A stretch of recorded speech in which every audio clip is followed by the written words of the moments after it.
mukagonde, oyo mukagonde, oyo musajja wa gonde, oyo ayagala gonde, oyo akola bwati, oyo akola bwati. Bagenda kuziba emimwa nga teboogera. They will close their mouth and they will not speak.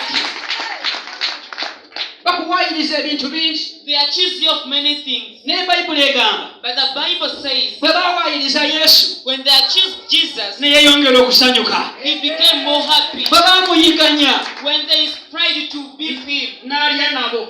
he ate with them. N'abawa n'emmere Bayuda. He even gave them food. Bwe atakwagala genda omugulire ku leeti ya soda. But you can't buy a bottle of soda to everyone who does not love you. Obira Yesu engalo waggulu.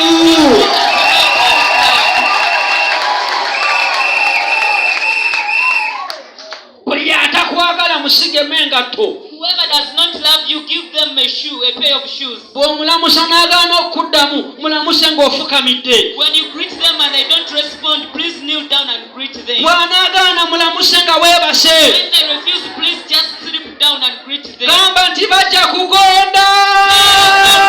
Their hearts will not change. Buli atayagala kanisa. Whoever does not love the church, Waki